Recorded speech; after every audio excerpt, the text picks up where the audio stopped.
Hello everyone, I am Mayank Jain and welcome to my channel. In this first episode, we will discuss how did I manage to be in a top 5 percentile at IIM Core. And we will also discuss like what are the key things that you should do to come in your top 10 or top 5 percentile of your college. So let's get started. So before we jump into three or four pointers that help me to come in a top 5 percentile, let's first explore the other side or the side that is mostly unheard or unseen. So the situation is your summer placements will be concluding before term 1 results or maybe after your term 1 results. So students who backed their dream companies or dream jobs in the campus gets starts getting a bit relaxing, and they do not focus more on a academic part. So a certain chunk of a students, like maybe a 5 to 7% of a population, will not take academics a bit on a serious note. Similarly, when we will go into like maybe after term 1 results or maybe after term 2 results, certain students will score average marks. Okay, so average students will start getting a bit demoralized or maybe a demotivated, and they will also try be like I will not be able to score a decent percentile, or I am not able to maintain my CGPA. I will not be able to come in a top 5, 10 or 20 percentile. Let's not focus on this. Or they will be focusing on us, and they will start focusing on other things, like maybe focusing on extracurricular, or it might be focusing on cultural fest and so on. So by the term 2 results will conclude, around 50 to 60% of a college population will be not focusing on the academic side.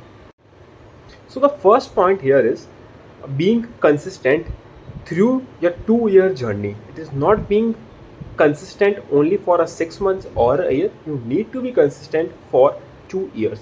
What I mean here is like keeping scenario in a mind that we discussed a few minutes back. Now imagine your competition is now only out of 100% of a population. Now it only culminates to 40% of a batch size. In a term 1, when everyone enters into a college, have a dream to come to a top 5 or top 10 percentile of college. But with the that as with the flow, or as with the time passes, with the term 1, term 2 and term 3, people start getting a demoralized, demotivated, and only a few chunk of people will be there that will think like, okay, we will be able to come in a top 5 or 10 percentile. When I think of my situation, or considering my situation as an example, so by the term when we got a result for a term 2, I was completely shattered. Like I was just scoring a average marks. With only a few subjects I was able to maintain my A grade suite. For other subjects I was not able to maintain my grades, and like my grades were around average or just above average. Again, my performance was not up to the mark, and I was like literally like, boss, I will not be able to be in a director's merit list, or I will not be able to score certain percentile in a college which was my dream. So I remain consistent. I did not lose my hope. I was again, like for remaining terms, I was dedicatedly studying a bit, and yeah, so that helped me to come to a top 5 percentile. So I would say, like, be consistent through your journey, chase your dream that you have, and definitely you have the potential to break through and stand out. And again, so in a term 6, or when your final placements will conclude, so people will be like, now boss, we have done a lot of things, we are done. Like in a term 6, so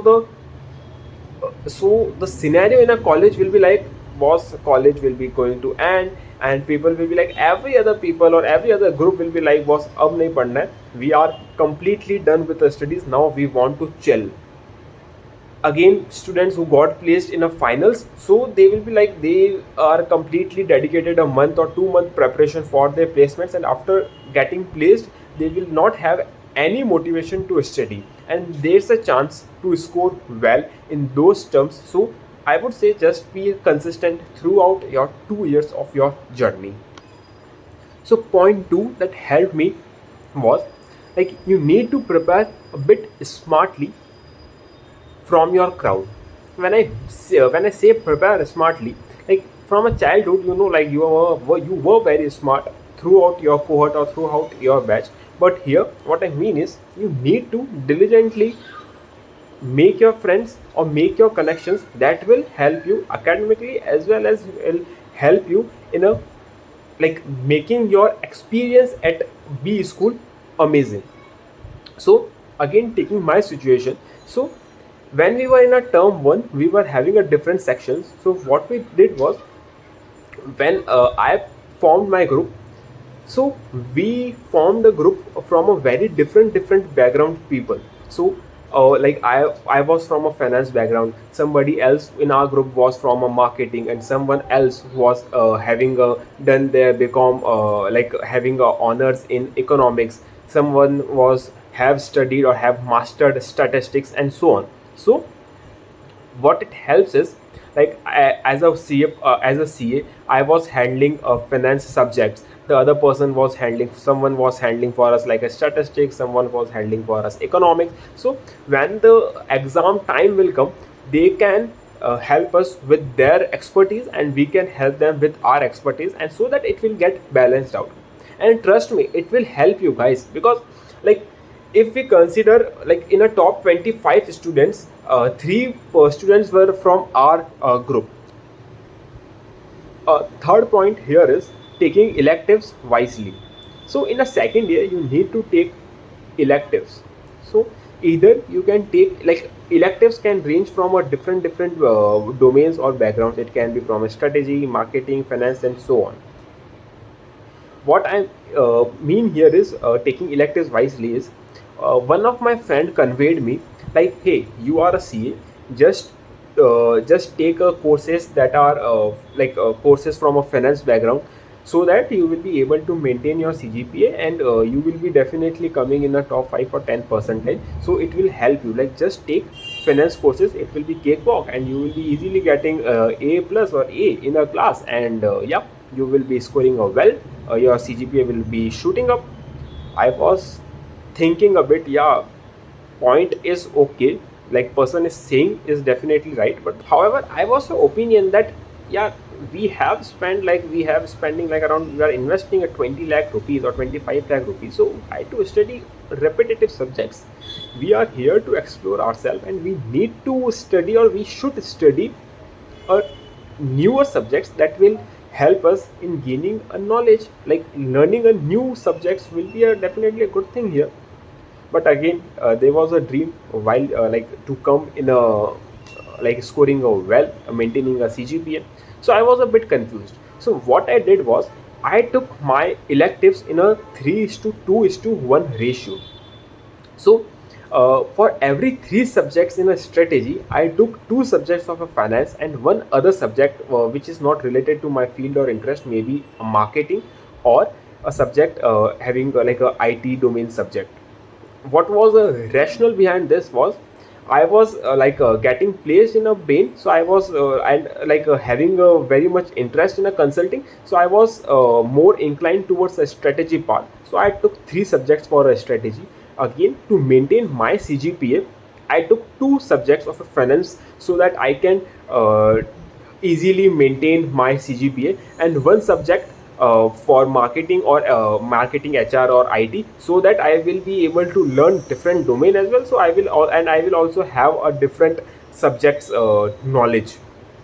So because of like selecting these electives, I was in a second year, like I was in a position to score a bit higher and maintain my CGPA, because thanks to my friend who suggested me this. And yeah, because of this, I was like finance subject really helped me to maintain my CGPA. Like, I have read economics, and it will not add value. Like, studying economics in your undergrad and studying economics or any subject in your postgrad in a college, in a B school, is a completely different thing. So for a finance subject as well, although I was having a edge, but I learned a lot more of a finance subject in IIM K as well. Like, professors who teach in CA are also like they are fabulous, but they have like a certain limitation, like they need to cover up course, and they remain to be a bit on a theoretical side. But however, in a B school, professors take you on a different journey. They take you on the practical aspects of every subject. Either it can be a finance, or it can be a strategy, or it can be a marketing.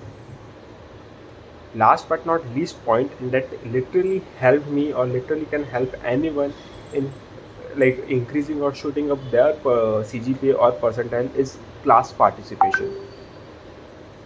So I think like by this time you will be knowing like what are the different components that help you, like what it constitutes your composite score, or how the final grade of any subject is calculated. So just to be on a same page for everyone, so in every subject the final score does not only comes from your end term exam. So there are different components. So it might be like a professor can have a midterm exam, then can have end term exam. There will be a quizzes and assignments, so certain weightage will be given to them, and this will be a class participation as well, or there can be a end term project as well. So these are different kinds or different parameters that assess a student, and based on these parameters you will score a certain percent marks, and the overall marks will be computed based on them. So class participation, I would say it is more or less a hidden gem that needs to be explored a bit more. So class participation, I would say, is a hidden gem, and that can literally help you from like in a top 50 percentile to come to like can take you to a institute rank 10 as well. And literally why I'm emphasizing more on this is because, so there are two reasons. So there can be like, the first one is like subject has a certain proportion weightage given to a class participation. In that case you need to participate in a class, so that your score will, or your grade will be maintained. But taking a scenario 2 where professor does not give a weightage to a class participation, and if a class does not participate, so in that scenario literally like no one will speak, or no one will like have a discussion with the professor. And this is a scenario where if you will participate in a class, you will stand out from your class or from your batch. And you, like, you are studying in an Indian education system, you know Indian education system very well. So if the professor knows your name, so we know like from a childhood we have seen like students whose name is known to a professor scores well in a like in an exam. So here is also the same case. So like by the term 2, I would say, like by the term 2 I was not participating in my classes. So when I analyzed my situation, I got to know like, okay, because of non participation I am losing certain percent of a marks which is into a grading system. And also for the professors who are not giving any emphasis on a class participation, students who is the participant, because like where class participation is no weightage, 95% of the population will not speak up or will not discuss with the professor. Only 5% will discuss, and those 5% of people will actually get a good grade, or like A or A plus grade. So I would urge you to always do a class participation, whether a class participation carries a weightage in your final grade or not. And literally trust me guys, like it will help you to score like uplift your score. Just be cautious, like please do not do a DCP or a desperate class participation. This is all from my side guys. I hope you like this video, and yeah, so this is the first video, and like your likes and your support will really motivate me. So please subscribe to our channel for more such content, and wish you all the very best for your B school journey.